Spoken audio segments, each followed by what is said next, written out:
G'day everyone, welcome to the Outback Packers podcast, the podcast where two mates from all the way across the world have a yarn talking Packers football in the green and gold. I'm Nick Gregory, joined by my co-host Joe Pearson, as always, this week breaking down the end of season awards. Here we are at the wildcard weekend. The season, as we kind of already covered, has ended in a bit of an unfortunate way. And, we're kind of staring down something of a disappointment here, I guess. We both try and see some of these optimistic qualities of the season, and I think it's a really good opportunity to just kind of reflect. Where are you at kind of at the end of this season, Joe? I'm ready for the next season to start. Just forget it and just move on to the next season. Yeah. For one, I'm ready to be out of the cold weather. So usually by the time the cold weather's over, football is starting back up. So I'm just ready for a clean slate. Obviously, the season didn't end the way we wanted it to, and like I've had a lot of people ask me, "Oh, who do you think's going to do this, and who do you think's going to win?" And it's like, really, guys, at the end of the day, I'm a diehard Packer fan, and once they're out, I pretty much don't. I might check a score here or there, or I might look at this, or I might follow a coach firing or something like that, or coach hiring or whatever. But once the Packers are done, I'm done. So I mean, like I said, I keep track of some scores, so I did see some of the weirdness that went off in the wild card weekend, like the Chargers losing in a comeback by the Jaguars, Yeah. Brady getting his butt handed to him. So I did read that stuff, but I didn't watch any of it because, like I said, I lose interest very quickly. Yeah. I am kind of with you. I find it really hard to stay invested in the season once the Packers are out of it. I would love to kind of watch all the games, but in a country where the time difference is so awkward still, I find it really hard to justify waking up at 5 a.m. still to kind of watch these games. There's especially on wildcard weekend where a lot of these games, a lot of these teams really shouldn't be in it. Like the Seahawks, they got in on a technicality, and that seventh seed thing is kind of this things like that. It makes it kind of hard to watch. But the Jags did win this weekend, so good for them. I think I'm more interested in the AFC Championship and the NFC Championship to see who kind of gets in. Especially that stretch where it was just like the Patriots, the Patriots, the Patriots. I was like the Patriots Rams Super Bowl. I was like, oh, it's just so they don't really care. That's why like last year having the Bengals in the Super Bowl was really cool and really refreshing. And with as we kind of talk about here in a moment, like the fact that all these quarterbacks are just so young now, and it's really like a shift in the generation of kind of the NFL. I'm definitely really keen to see kind of how it goes, especially now that Brady's out. Friend of the show, Jacob Westendorf, tweeted something earlier today that said that had the Packers been put in the NFC South, they would have been in the playoffs over the Buccaneers. That tells you how shitty the NFC was this year. Yeah. With as bad as the Packers played, they would be in the playoffs if they were in a different division. But I guess the great news for Packers fans is with the Vikings are as big as frauds as we thought they were, and they're not moving on. They're going to be sitting on the couches with the rest of us. So, like I said, outside of that, I really don't know too much. Well, I do know the Jaguars one, like I mentioned, but it's crazy to think that a quarterback can throw 4 interceptions and still win the game. Yeah.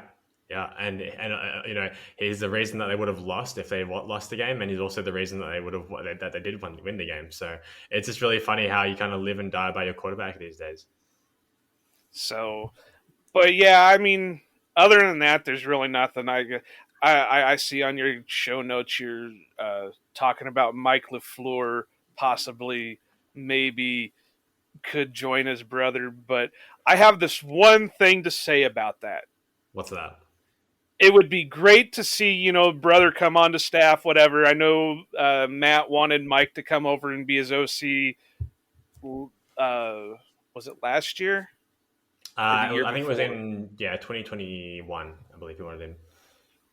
Um, but there's a reason he's not with the Jets anymore. There's a reason why he's not being spoken about in other tones. And, you know, I'm not going to say he's bad, but I think there needs to be a fresher look because, Matt and Mike are going to have similar concepts with their offense. And I mean, I know it's weird for me to saying that since I said that I wouldn't mind bringing Nathaniel Hackett back, but I think there needs to be a fresher look with the offense. I don't think they're going to fire Stinovich from being the OC, so whoever comes in is going to have to be, like head coaching assistant or assistant to Passing the game head coach, consultant. passing game consultant, or the Dwight Schrute of the Green Bay Packers staff, or whatever you want to call it. So in a way, I think it would just be a repeat of what we're already dealing with Matt LaFleur. But then again, is Mike going to want to take a quote unquote downgrade in job because he's going to go from an OC to here to be a consultant or assistant or whatever we figured we called it. Yeah, I mean, look, the thing that I come back to is like I definitely do agree that this offense as a whole needs a bit of a refreshment, a bit of a new perspective. But then at the same time, you see who's really the best offense in the league right now. It's Kyle Shanahan and Mike LaFleur. There's this whole thing that that that Matt LaFleur is a Sean McVay disciple, which is partially true, but really all those guys get their roots from Mike Shanahan, right?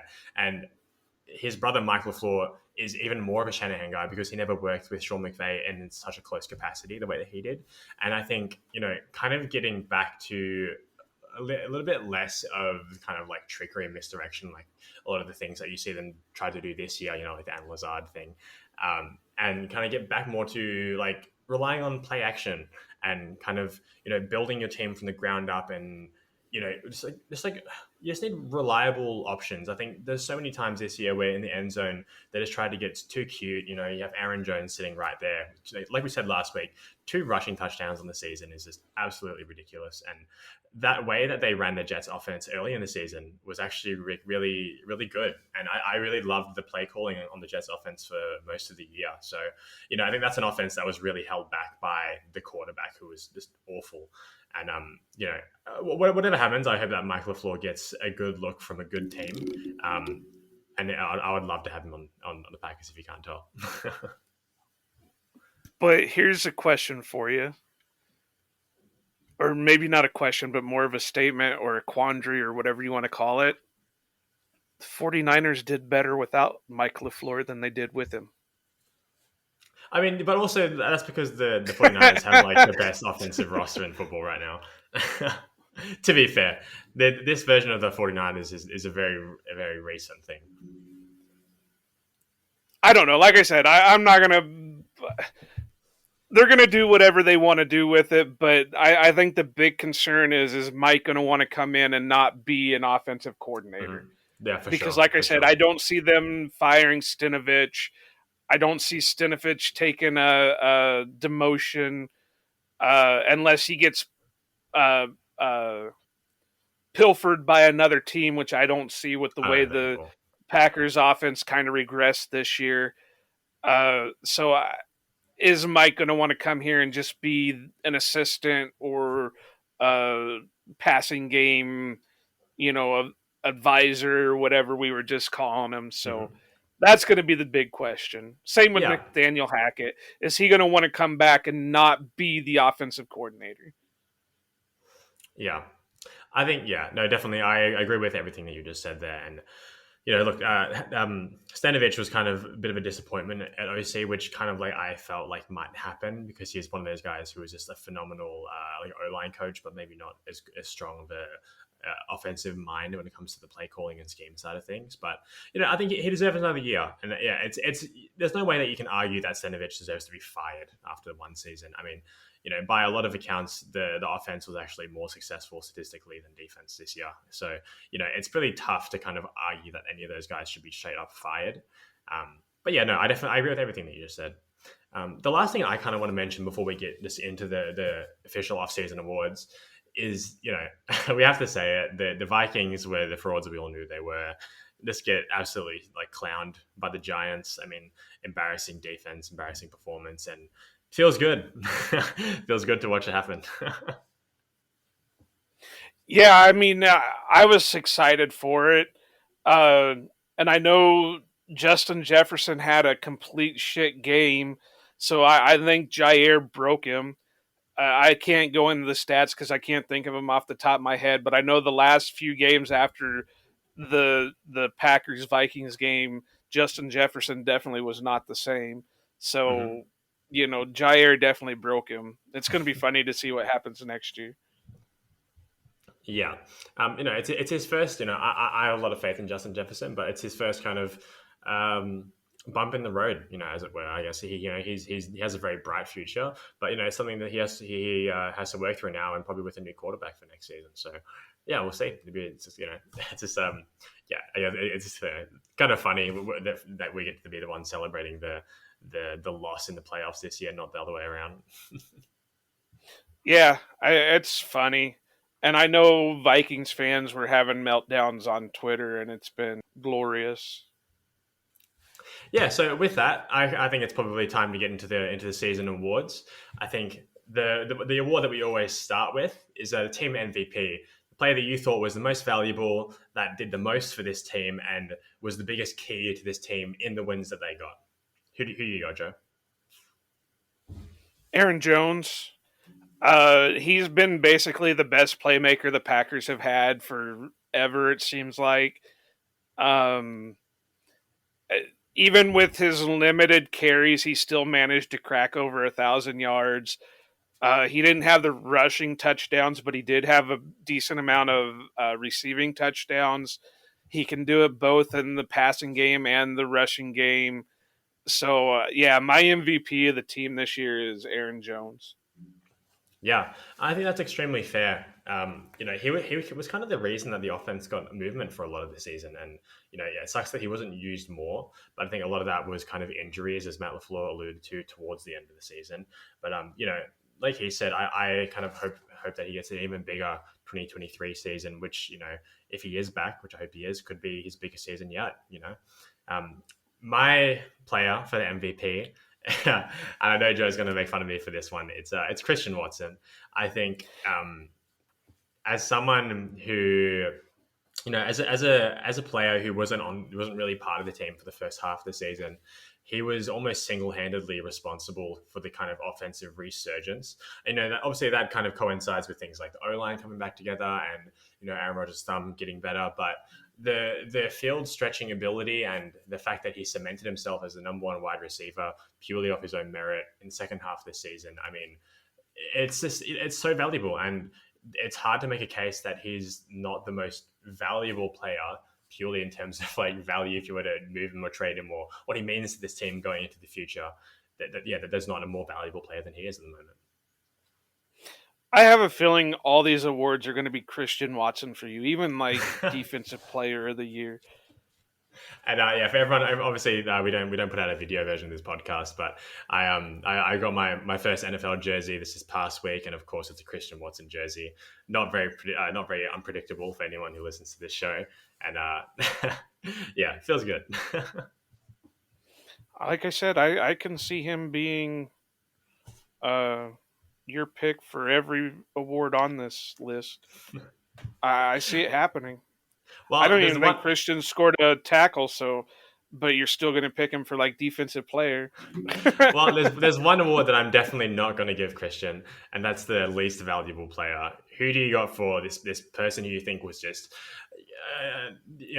not someone that you don't want to see on the Packers, but someone who's just God, why are they still here? Like, oh, if only that was someone else who was better. Oh, my guy definitely needs to be gone from the Packers. His time is up. Uh, Dean Lowry, thank you for your service. Wish you best in your future endeavors, but buddy, you just can't hack it anymore. I don't know if it's scheme. I don't know if it's decline in abilities. I don't know what it is, but you just. I don't know. There are too many times this year that you were getting completely washed out of plays. So like I said, wish you the best. Uh, you don't have to go home, but you can't stay here. um, yeah, it's really tough. I mean, I even have Lowry as one of my answers here for that. I think it's tough because I think that Lowry is a guy who I don't think he's necessarily like that bad of a player, but he's just so average. And when he's your starter and he's just been so painfully average for the past what like 4 or 5 years now, it's a guy who really should have been like your third string D lineman, really. So yeah, look, I'm not going to miss him if he does end up leaving, but yeah, it's tough to see him trotted out in the field, especially when we had Devontae Wyatt just kind of chilling out there in the depth chart. Dean's a free agent at the beginning of the new season. If he somehow gets a new contract with the Packers, he's got some kind of dirt on Brian Gutekunst, One and hundred percent. whether that's like naked pictures of his wife or him in some kind of compromising position, I don't know. But if Dean Lowry has another contract with the Packers, there is something wrong in Green Bay. Yeah. Look, my pick for the least valuable player is Adrian Amos. I hate to say it, but the guy's cooked. He's just lost all kind of explosiveness and speed, physicality at the position, and when he was that guy who was just the super rangy safety who can do everything and can come downfield at any time, it's really hard to watch that decline happen so quickly. But next season he is going to be 30 or 31, and I just think that it's really difficult. That's not old, Nick. It's so old, like oh man, you're just basically my grandfather. um, no, I mean, look, he's probably going to be back next year, just purely for salary cap reasons, because they have to pay him 5 million either way. So he probably is back just as like depth or whatever, but it's just so hard to kind of watch that, and it hurts because he was one of my favorite defensive players his whole time in Green Bay. So I hope that he gets a chance to kind of make things right, if whether it is with the Packers or not. But yeah, he was pretty tough watch this season. See, that's where the whole void years kind of confuses me, because if you see any of the lists for free agency, he's one of the guys on the free agent list. So does that Yeah. mean he's a free agent? Does that mean he's still on the team? I don't So understand the void years when it comes to that stuff. yeah, so basically, like they kind of yeah, I don't know how it works in terms of like legal classification of a free agent, but obviously, yeah, he's not contracted to be with the team, but his salary cap expenditure is like floated off into the nether realm that we still pay him the 5 million, which is why a lot of people wanted Kevin King back, because he was getting paid either way as well for the same reason. It is kind of weird how that's like possible, but yeah, they do owe him 5 million of it on the cap this year, even if he's not on the team. Yeah, that void year stuff has been a recent thing. It's definitely not been around very long. Hmm. Yeah. Um, yeah. Who's your pick for the offensive player of the year? I know you just kind of pick Aaron Jones as the the offensive engine. Who have you got here? This one I really struggled with because there were some guys that made plays but weren't really, you know, big time. You have like Alan Lazard who led the team in receiving yards but really wasn't a spectacular player at all. Uh, you, uh, AJ Dillon had the most rushing touchdowns. Romeo Dobbs played well, but he didn't really lead the team in anything. So it was really hard, and I didn't want to double up and take Aaron Jones for MVP and offensive player. So it kind of cut my pick of people were kind of cut short. So I went with Christian Watson.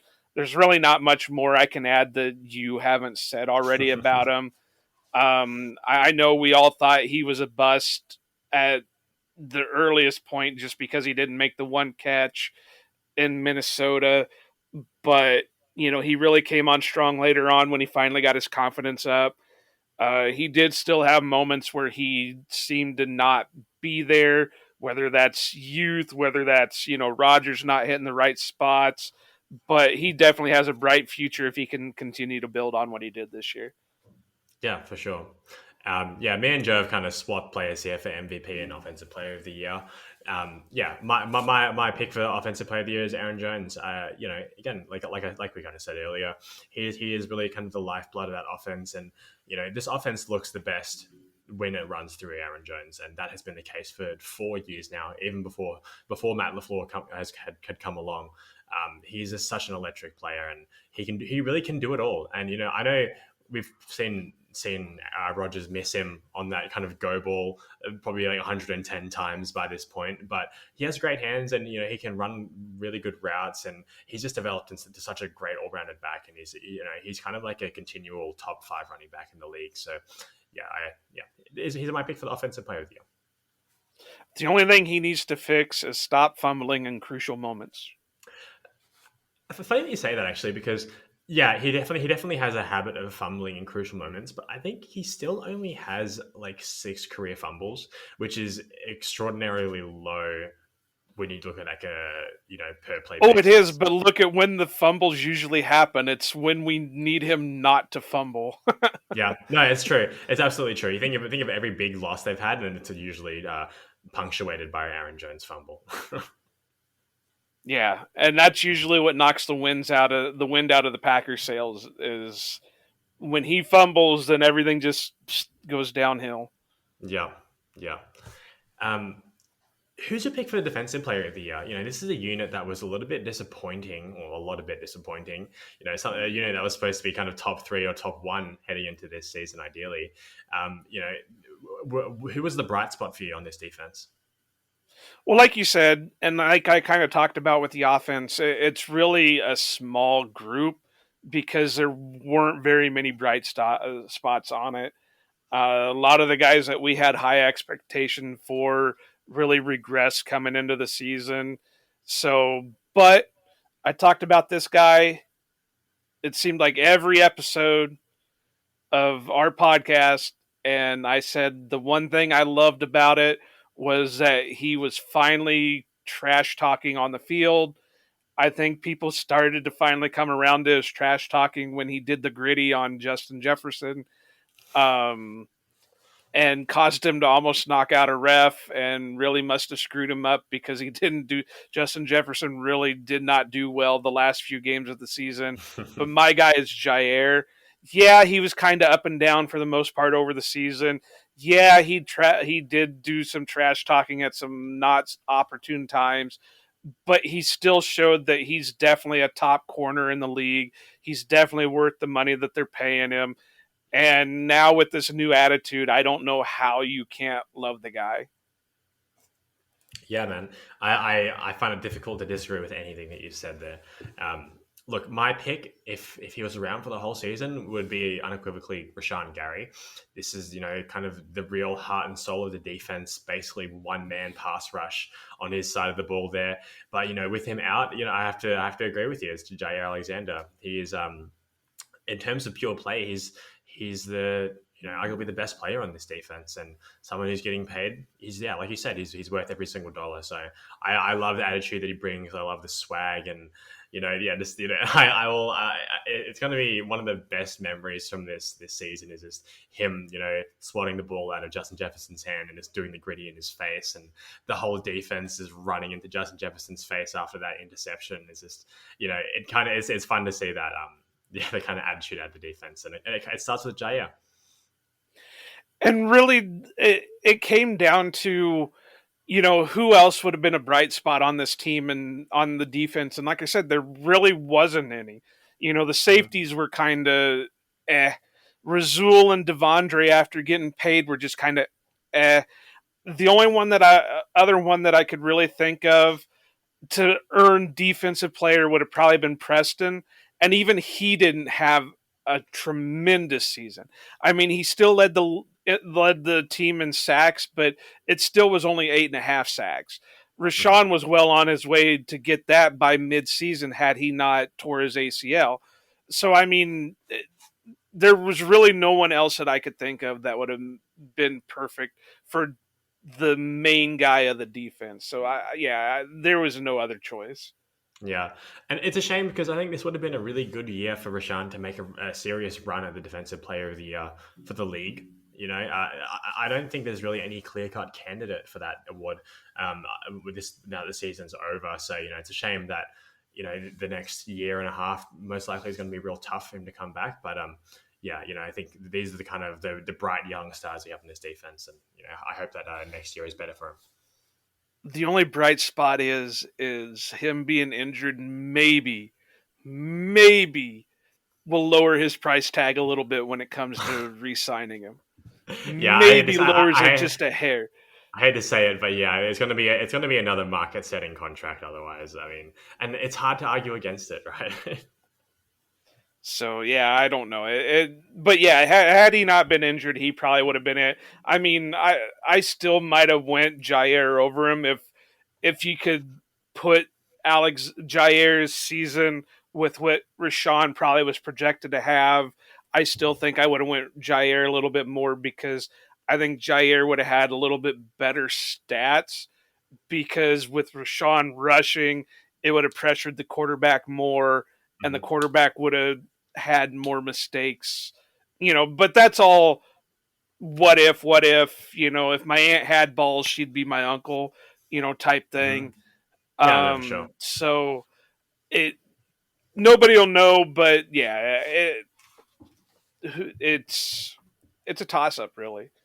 Yeah, yeah. Well, I think this next award, I think both of us are going to go defense here. But who was your favorite draft pick of the year? Well, I call it the rookie of the year. Not my favorite draft pick, the rookie of the year. Uh, I went with Quay Walker. Obviously, I figured you would go Christian Watson just because you're like the Christian Watson number one super fan. Um, whatever. But yeah, Quay had a couple of stupid moments. He kind of started off a little bit slow, but once he got into his groove, he really turned things on. What was it? 121 tackles, 1.5 sacks, three Yeah. forced fumbles, numerous tackles for loss. I can't even think how many there were. I don't think he ever did nab the interception. So that was the only one thing he didn't have, and he had numerous pass deflections too. So I really thought he did come on late. Things might have been different against the Bills and against the Lions had he not pulled a stupid stunt and got kicked out of both those games. But once he Mhm. matures, man, if he can harness that energy to and stay on the field, I really love what he brings to the linebacking core. Yeah, I think for a pick that was so polarizing at the time, he like by the end of the season he was playing like a veteran linebacker, and another stat to tack on what you just said there to an already impressive rookie campaign. He led the NFL in he led the NFL rookies in PFF's stop defensive stop stat, which is just any play where the defensive player is responsible for stopping the offense or making an unsuccessful play. And yeah, I mean, as a player, he was just billed as this super raw guy who, again, don't forget, he didn't even start for his own college team. And for him to end up as the best rookie linebacker out of that bunch is just, it's really impressive. And, like you said, if you look at his stat line, you would think that he was probably a top 15, top 20 type linebacker. And, the way that he kind of put it all together with some weaker games in there is so impressive. And to see that growth from him, and next year I think is going to be even bigger for him. It's just going to be so exciting to see because he has so much potential. It's funny, and I'd have to do the research on it right now because my mind's kind of foggy. But do you know another linebacker that I don't think ever made a college start? And if he did, it was like his senior year of college. Um, no, who are you thinking of? Clay Matthews. Really, he didn't start until his senior year. I don't think he started even. Uh, I'm trying to look it up real quick so we're not like a lot of downtime, but I don't think he started a game in his senior year, or I mean, in his college career. Yeah, right. That's crazy. It's just so hard because, when you draft players, even if you draft the best player on their team for each position, there's no guarantee that they're going to be good in the NFL. So the fact that he's kind of come from that backup role or, kind of a very like limited role and done so well in that like starting, because for a lot of the season, he was wearing the green dot, he was calling plays and he was the Mike linebacker. So, it's just like, so, yeah, it's so impressive a player like that. And over guys like Devin Lloyd and N'Kobe Dean, who were supposed to be these kind of plug and play guys, and he's better than both of them at this point. Right, and like you said, he was kind of a polarizing pick. It wasn't who I thought was going to be picked, but I wasn't against the pick. I was surprised that the Packers went in that direction with the pick because, I Mm, think the last time they took an actual inside linebacker, not somebody who they converted to inside linebacker, but an actual inside linebacker in the first round was probably Nick Barnett. mm. Yeah, yeah, I know they took AJ Hawk in the first round, but AJ Hawk was an outside linebacker when they drafted him, and they converted him to inside when they switched to the 3-4 defense. So, yeah, um, yeah, I like I said, I figured it was going to be a wide receiver, just the way things were moving, and I think it was kind of hopefulness. But when they said inside linebacker from Georgia, and how you can't really go wrong with the Georgia teams. I mean, they're producing even more stars than what Alabama does, yeah, and that's something. I mean, usually Alabama's the team that, oh well, that guy came from Alabama, he's going to be an instant success in the NFL. Well, now you're kind of saying it with Georgia guys. So I don't think you could went wrong with any of them. yeah. Um, yeah, I mean, yeah, I love Quay, man. I think it's funny if you get that draft and if you swap the position of Quay and Watson, there's things like the extra year, whatever. But purely just the thing about if you had taken them in opposite spots, I think people would have been really happy with the way that kind of those first two rounds panned out. And like you said, every think about that Georgia team from 2021. Every single starter on that defense was picked in the first two rounds of the draft, and I think the only second rounder from that defense was Tyson Campbell, the other corner opposite Eric Stokes, which is absolutely insane for a college defense to be full of first round picks. Is just absolutely nuts. And the best one is it wasn't even drafted last year. It's going to be drafted this year, Jalen Carter. It's just crazy. Um, yeah, look, I was going to say Kingsley and Egbari for this rookie draft pick, but I've kind of talked myself into picking Quay as well. Well, Kingsley, because I was thinking of him too, but he really didn't come on until after the Rashawn injury. So I mean, he didn't put up a full season of stats. Had he done what he did when he finally got playing time, I think he could be in the talks for it too. And I know he did pretty good. He was what, top 3 in pass rush wins for rookies He was number for one. He number had one. the Yeah, he had the best pass rush win rate by multiple different metrics or whatever you want to follow. He led right. by The quite a decent PFF. margin. Yeah, and ESPN and whatever else you follow. But as the reason why edge rushers are coveted so highly in the draft is because you very rarely find them outside of those first two rounds of the draft. And to get someone, yeah, as a rookie, it's very different. And I don't think he's going to be the best rookie edge rusher from this class once everything's said and done. But someone who played so well and is already so technically skilled as a fifth round rookie, I mean, that's just such a home run, and you barely ever see that in the draft. So I mean, hats off to Good for finding that. Right now, I think you could say that this is probably the best draft class Goody's had so far. Undoubtedly, undoubtedly. At least this first year. If we're going off first years of the draft picks, far and away the best one, and I think probably the best one that he's had so far. Look, going into the future. Um, All who's right, your so what's pick? your next award? Yeah, so I think for this next one, I think we both kind of got the same obvious answer. Comeback Player of the Year. I think it's really not possible to argue anyone else besides David Bakhtiari. The only other one I think you could argue is probably Elton, because Elton didn't go through the time frame that Bakhtiari did, but with as quick as he came back from uh, the ACL, he could be argued it maybe come back. But yeah, it's hard to pass up David Bakhtiari being out of football for almost 2.5 years.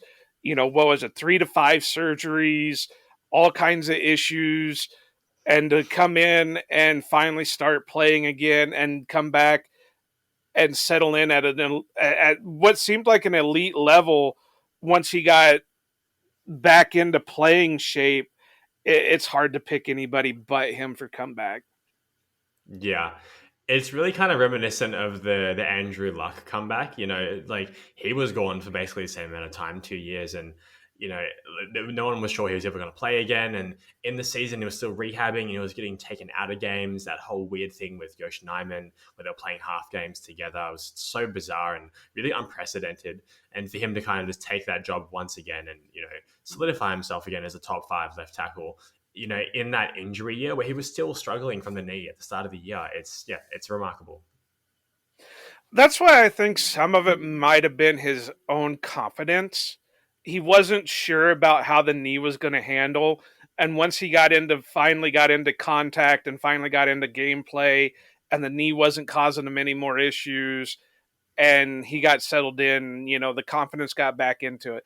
I'm not saying it was all confidence because good Lord knows that with as many surgeries he's had, with as many issues as he's had, with the injury he had, it could be more than that, but I think part of it was just trying to build his confidence back into his own knee.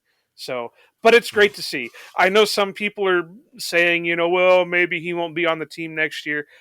I think the only way he's not on the team next year is if he retires, Mhm. because there's too much dead money compared to cap relief if they were to trade or cut him, and I just don't see it happening.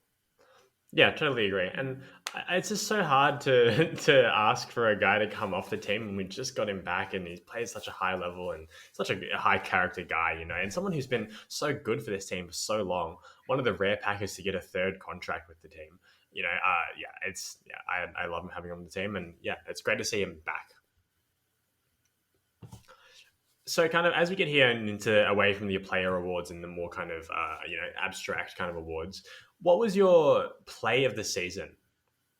This one was easy. I mean, I'd only been predicting it for 3 weeks, and it finally happened. The Keyshawn Nixon touchdown return. I don't. I mean, he got so close against Miami. He was gaining so many yards on so many kickoffs that everybody knew he was going to break it at some point.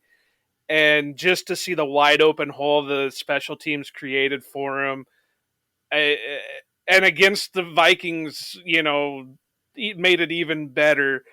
So I don't know how you could pick. Well, I do know. I know you're probably going to end up with like Christian Watson touchdown, or Christian Watson end around, or Christian Watson sort of But in my opinion, I don't know how you could pick anything other than the Keyshawn one, because that's the first touchdown, uh, kickoff return for a touchdown since Randall Cobb did it in 2011. So yeah, I don't know how you could pick anything else but that. But Nick will Yeah. just watch him. Look, I think out of all these awards, we're only allowed to pick one of the same answer. So I have to be a bit of a contrarian here because I think you're absolutely right that the context of that and in that game where we had we just taken given the ball away to the Vikings and we're kind of looking for that bit of a spark to score and yeah, like you said, we knew it was coming. I mean, it was only a matter of time, and he finally got one, and he solidified himself. I think that's really when he won that All Pro spot for himself was that week. And what a story for the special teams to kind of come back from being really bad again at the start of the year, and the whole Amari Rogers thing. And Nixon comes in, gets, like you said, the first time we've had one for decades, or sorry, a decade, and yeah, it was just amazing to see and what it meant for the context of that game. But I think, yeah, like you said, me, my play of the season was that first touchdown in Dallas from Christian Watson, where he's that kind of that fade ball on the right side, and really, really similar to that first ball that he missed in the Minnesota game, the first play of the season. And he gets the ball, and that's when they kind of get the offense rolling once again, and really what got the offense rolling for that whole second half of the season. And that, I think the context of that score and catch and what it meant for Christian's confidence and the backflip and this to see the team kind of come back to life again against the Cowboys, who were running really hot at that point. That's kind of my play of the season now. I can't say anything else because I kind of predicted that you were going to say something with the Christian Watson one. So, I mean, there were You know 7 me. touchdowns of his that I could have said was going to be your pick, and it was just a toss up on. I could have rolled a D8 to figure out which one you were going to pick. My play of the season was the Christian Watson drop. I mean, did you see the way he moved on that before he dropped the ball? Figured you were going to say like the Alan Lazard end around on 4th and 1. The first or the second one? Yeah. That's Matthew. I don't want to talk about that. So, which position group do you think was kind of the most disappointing, or you wanted to see more out of from this team? All of them. It's hard to argue that. Uh, I chose safety just because it seemed like they all went downhill. Like you said, Amos seemed to be torched. Savage was in his own little world. I mean, Rudy Ford had 3 interceptions, but it wasn't like they were spectacular interceptions. Um, I can't even think of who else played safety at any point this year. That's how I think shitty it was. Micah Abernathy in preseason. Well, that was in preseason, but he didn't even get a look at it Yeah. in the regular season. So, I out of all of them, I would have to say safety. Yeah, yeah. I hate to say it, but I got to agree with you here. If not safety, purely just again to play the contrary, I think it's defensive line. Kind of what we were expecting out of that group, a bit of a resurgence and that disappointment really. I really like Jaron Reed even in his old age, and we think we got Devontae Wyatt and stuff was really nice, but there's not enough out of this defensive line to kind of carry the slack of losing Rashawn Gary, because really for a lot of the season there, it was just Kenny Clark on his own once again. And that's why you saw that until they kind of started to bring some pressure again late in the season. That's why you saw Kenny Clark struggle so bad in the middle of the season there. So, that's something that I was really disappointed seeing this season.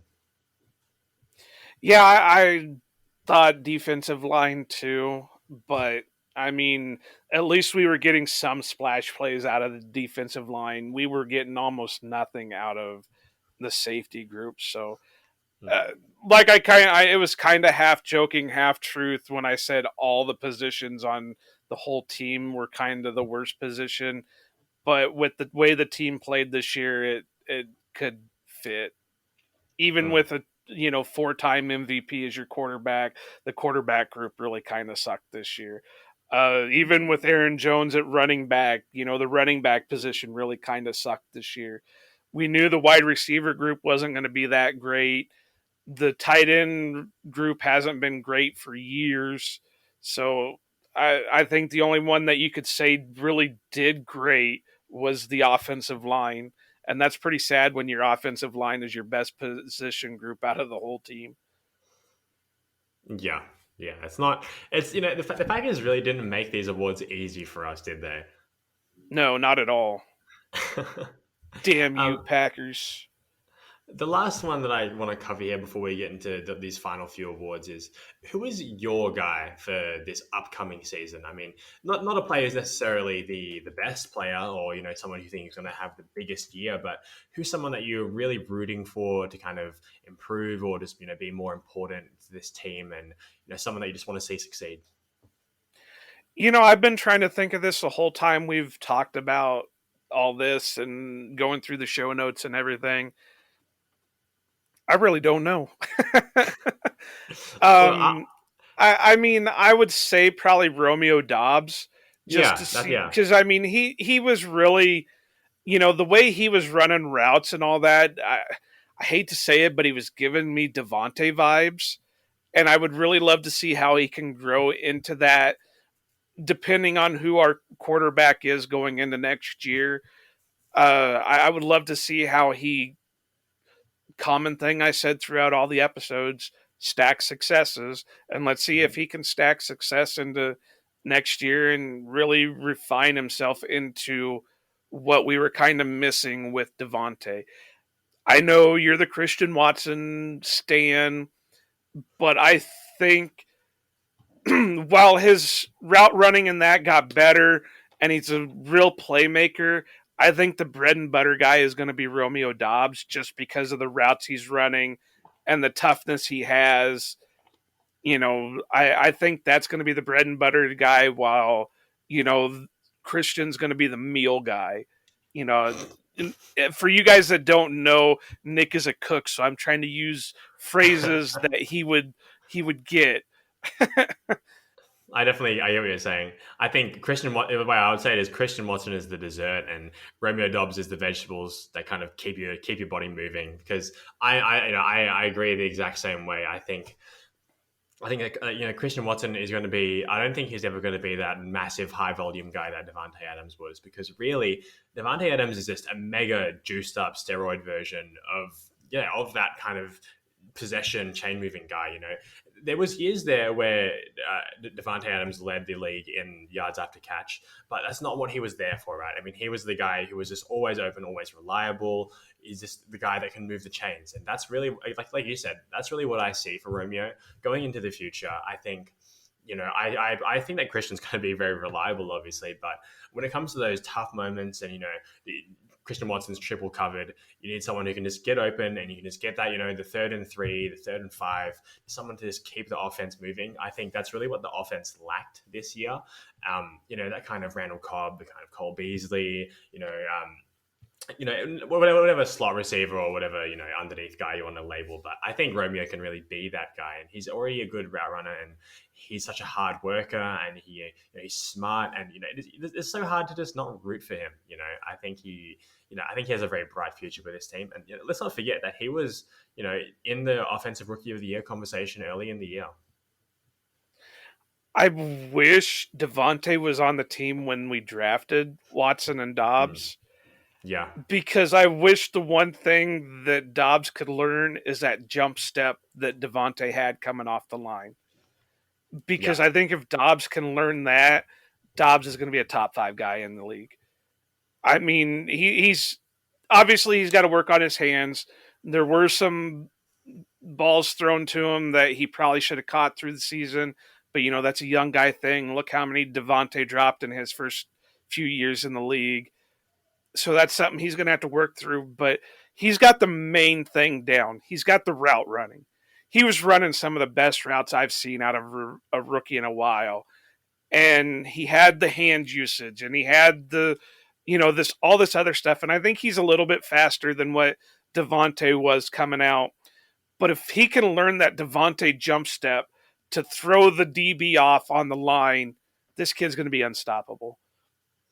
yeah. I don't think that Romeo is as fluid and snappy as Devante is. But who is? I don't think the goal for this team should be try to recreate Devante Adams, but that kind of role. And like you said, I just think that he can be a very, very good receiver, and it is a shame that Devante isn't still with the team, because I think he would have been a great mentor for Romeo, because athletically they do profile so similarly. And yeah, I just think, he's such a lovable character. You saw that thing on Twitter a couple of weeks ago with him doing the little dance after the victory formation, and he had shown the video, and he kind of was like a little bit embarrassed and laughing about it. And I mean, it's just so hard to not root for this guy. The neighbor's cat just pulled open the door and walked into my shed. Is that a common occurrence? Well, I mean, the neighbor cats come over, but yeah, he just pulled open the door and walked in and looked at me like, "Hey, what's up?" No, no worries. Fucking animals. All right. Anyway, Friend of the pod, neighbor's cat. I'll probably cut that stuff out. So go ahead and jump into your next stuff. There you go. So the last kind of few questions up here that I want to finish with, game related questions, kind of more overarching things. Let's start on a positive before we get to the kind of soul destroying existential answers. What was your game of the year? What was the game that you had the most fun watching, and you're like, yeah, this is why I watch this team. This one's an easy one. It's obviously the Minnesota game at Yeah. Lambeau. Just because it was the only time that you really saw the Packers giving 100% throughout the whole game. It was probably the most complete game the Packers have had in a while.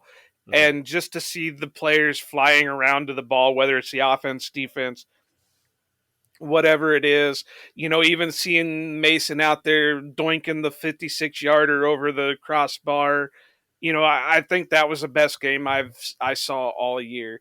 I mean, there's some honorable mentions. The Miami game, obviously, finally beating Brady and the Bucks down in Florida.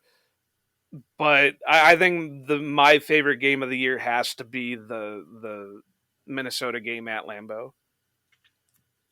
Yeah, I think every season we kind of get these like really like lights out performances from this Packers team. I think of 2019. We get that second game against the Vikings. 2020, we get that end of season game, second last game of the season against the Titans. Last year we had that game against the Vikings again, and this season again, again against the Vikings, we always we lose one and then we get one with the Vikings, but it's so you can't argue any other game. The way that they, it's the first time they really, you hear this all the time on Twitter, especially. It's like punch the Packers in the mouth and they won't respond. They got punched in the mouth several times to start that game. They didn't score on the opening drive. They, the fumble on special teams, was it, or what happened to give the Vikings the ball at the goal line again? Uh, I think it was a fumble on was special it teams or something like that, right? wasn't it Keyshawn's fumble? Yeah, yeah. So yeah, like the very start of the game, he fumbles that ball. The Vikings offense has the ball at the 5 yard line, and they don't score. Moments like that, and they come back, and like what you mentioned earlier in the show, the Keyshawn comes back to get that touchdown, and then the picks, and then the Justin Jefferson stuff, and then the gritty, and it's just it makes you smile just thinking about it. I mean, what a game, and the one of the only bright spots of this season. But I mean, my God, what a game it was! Definitely, I that was the lone bright spot for me. Yeah. Now let's go back to the other side. What was the most painful loss of the year? And this is not necessarily one that was like this like just because of not just because maybe the Lions game, just because we got knocked out of the playoffs and whatever your answer is, but something that was like, oh man, the Packers, they should have won that, or like I don't understand how we got here. All of them. Right now, going through my head, the biggest toss up is either the Giants or the Jets game. The Giants, because it's the first time the Packers went over to England, over to London, and just how heartbreaking it was to lose, last minute. But then the Jets game where they kind of let Zach Wilson just run all over them. Mm-hmm. Probably So the best game of it's Zach Wilson's career. yeah. So I probably the Jets is what I'm going to go with, because the Packers could have easily beat the Jets. I mean, looking at it now, the Giants are doing fairly well. I mean, they just knocked out the Vikings in the playoffs, so they were a lot better than what we expected them to be. But so I think I'll go with the Jets game. Yeah.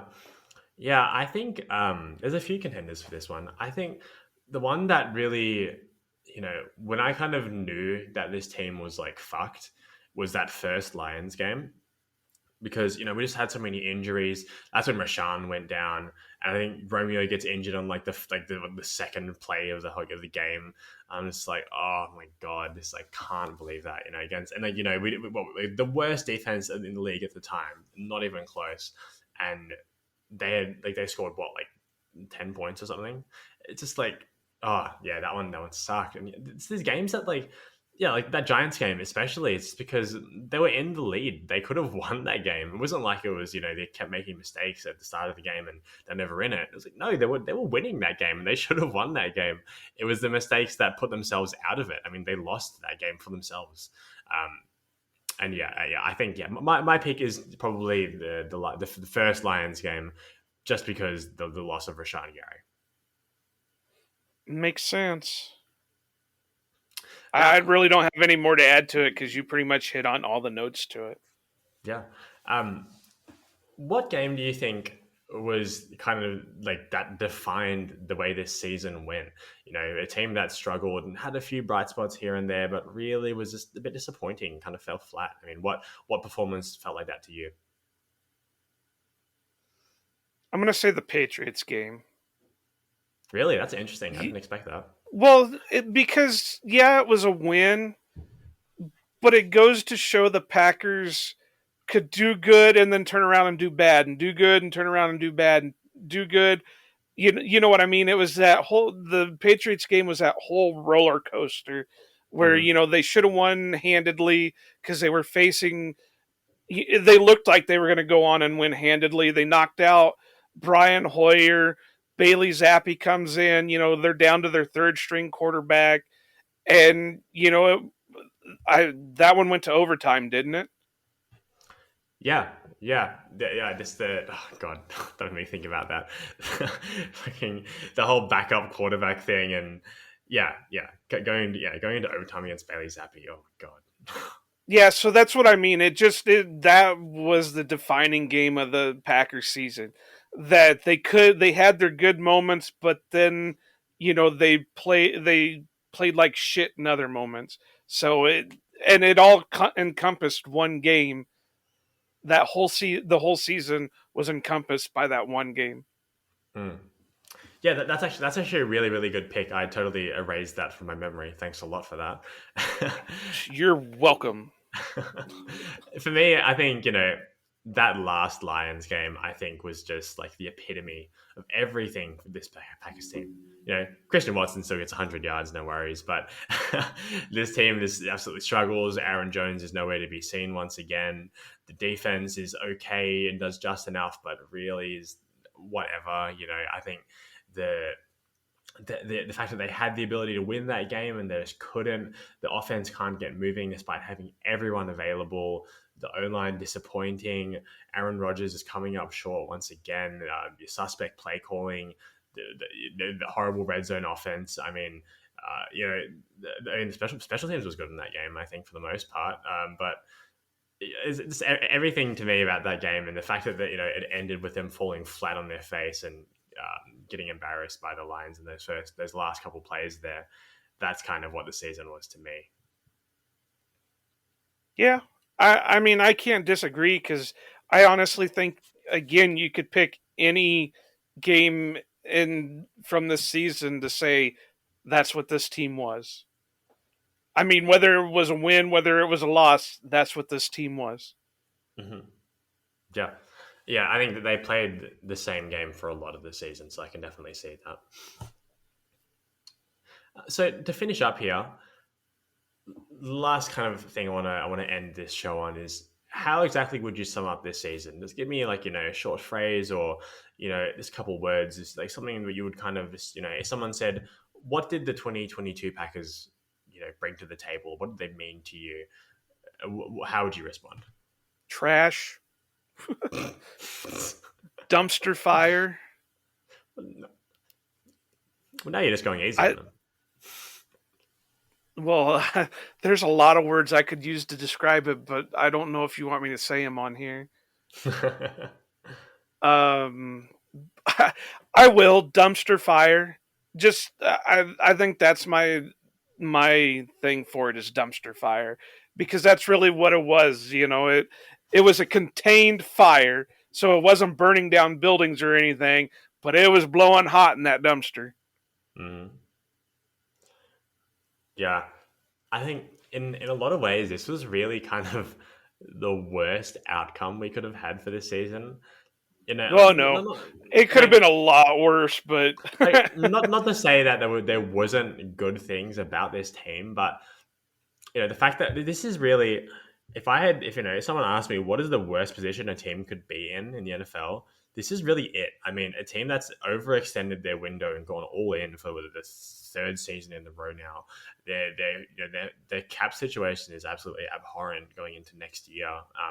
And we didn't get into the playoffs, and we also didn't get a great draft pick. And also, there's so many questions about the quarterback situation, and there's so many holes on this roster, and there's a lot of disappointment and meh. And also, by the way, we're probably still keeping Joe Barry, and also probably not going to be much improvement from the offense, just relying on the exact same coaches and players, most likely. continuity, man, continuity. Yeah, we just want to, keep the continuity and just, pray that things just magically get better. Yeah, I think for me, I think to sum up this season, it's really kind of just I don't know. I always just think of the regression on this team,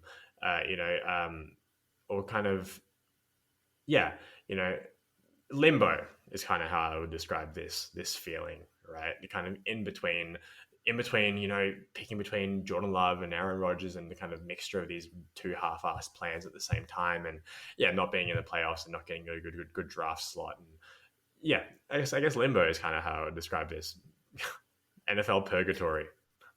I won't say it's a bad draft spot.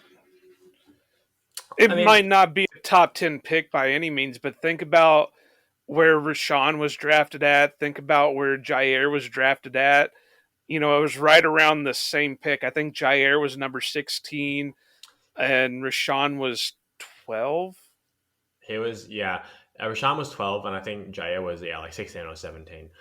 Look, it's not a bad draft pick by any means, but yeah, I'm never going to say that the Packers should lose out, but you know, the thing that I come back to is that do you really believe that if Jordan Love had started even just that stretch where Rogers' thumb was like legit broken, is there really like do you really believe that their record would have been any worse? This is going to sound weird to you, but I think it could have been better. That's kind of where I'm at. In any case, I don't think with this what we saw, what we have seen of Jordan Love, and what the front office thinks of him, and the roster they had this year, I don't think there's any reason to believe they couldn't have been the exact same record, if not better, with Jordan Love. Well, I'm not going to say it that way because I think we still would have lost a few games under Jordan, but I think it would have given Rodgers time to get his thumb healed, and he wouldn't have took the shot to the ribs. And I think we could have won more games leading into the season finale than what we did. So while we may not have went on that 5-game losing streak with Jordan Love, we probably would have went 2-3, something like that. But it still would have been enough that when Rodgers came back healthy with a healthy thumb, I think we would have had a much better season. And And so, if you remember, I told him in one of our earlier episodes, sit your ass down if you're not healthy enough. yeah, well, exactly. You know, I think yeah, I mean, the funny thing is that at the very least, if I think I think it's very difficult to argue that Rogers didn't actively lose us that first Lions game, right? 3 picks and I think no touchdowns, right? Um, it's you know, if you just put Jordan Love in that game alone, and he wins that game for us purely by virtue of not turning the ball over 3 times in the red zone, I think just by that one win, the Packers are already locked into the playoffs. So like, just like that one game, by the record, the Packers already would have been in the playoffs by the time that last game rolled around. So it's just like such a brutal position because you don't find out anything more about Jordan Love. You're kind of stuck with another year of Aaron Rodgers being whatever, and yeah, it just sucks. Yeah, but that's what hindsight is all about. Is you can, like I said earlier, you can play the if game all you want.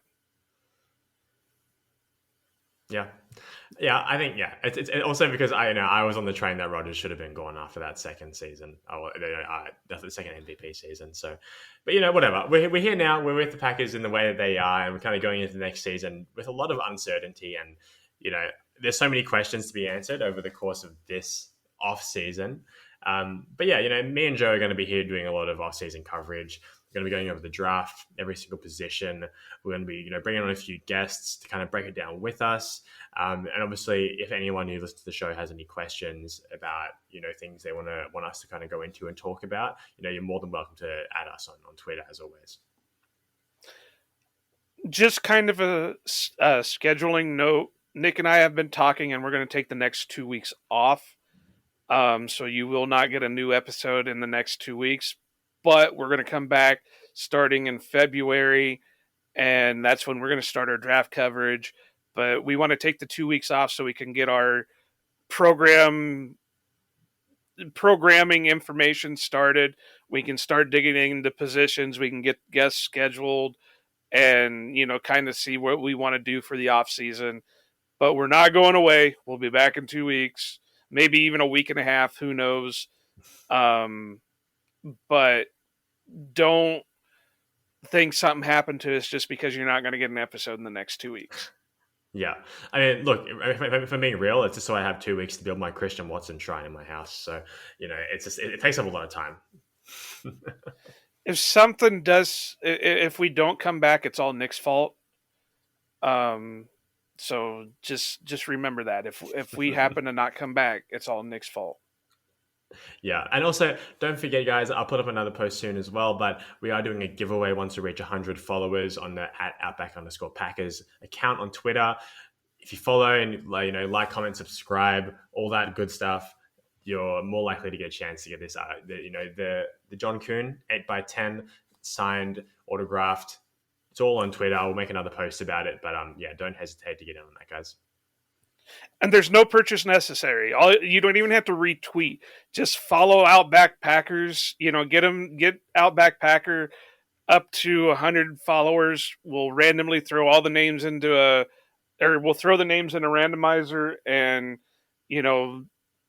pull a name out of the hat like that. And like I said, you don't have to retweet to enter. You don't have to sign up to enter. Just follow the Outback Packers Twitter. And once we hit 100, we'll give away the John Kuhn autographed 8x10. And if it matters at all, it is from Waukesha Sports Cards, which I know if you're from the Wisconsin area is a pretty big memorabilia store when it comes to Packers autographs. So I think that's all from us for today, guys. As always, you can find us on Twitter @Outback_Packers, me @NicholasGRGR, and Joe @Iowa_Joe86. Until next time, see you later.